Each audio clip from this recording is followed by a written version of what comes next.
আমি যে ইলিশ মাছটা এনে দিলাম, তুমি কত কি বললে যে পাতুরি করবো, ভাপা করবো, কিছুই তো হলো না। কালকেই তো তোকে সর্ষে মাছ করে খাওয়ালাম, সেটা তো বলছিস না? আরে বাকিগুলো? বাকিগুলো আজকেও তো বানিয়েছি নাকি? কি করেছো মা? দেখাও, দেখাও। এই তো গরম গরম ভাত, এই দেখ বাড়ছি। তো ভাব চাটছে তো। একদম গরম ভাত, মাছের তেলটা গরম ভাত ছাড়া তো ভালো লাগবে না না।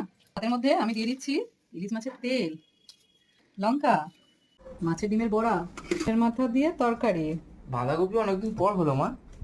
হ্যাঁ, আজকে বানিয়েছি মাছের মাথা দিয়ে দিচ্ছি ডাল। মাছের তেল আছে তো তাই ডালটা অল্প দিচ্ছি। এই দেখ রুই আর চারাপোনা ঝাল করেছি, এটা কি দেবো?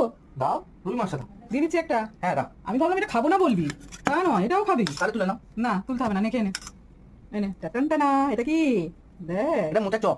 না, এটা হচ্ছে কুমড়ো পাতা পাতুরি ইলিশ মাছের। তাই? একদম। দাও, দাও, আর এই দিয়ে দাও। রান্নাটা কিন্তু আমি বন্ধুদের জন্য আমার চ্যানেলে দিয়ে দিয়েছি।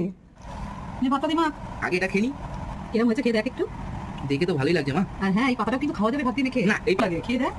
খুব ভালো হয়েছে।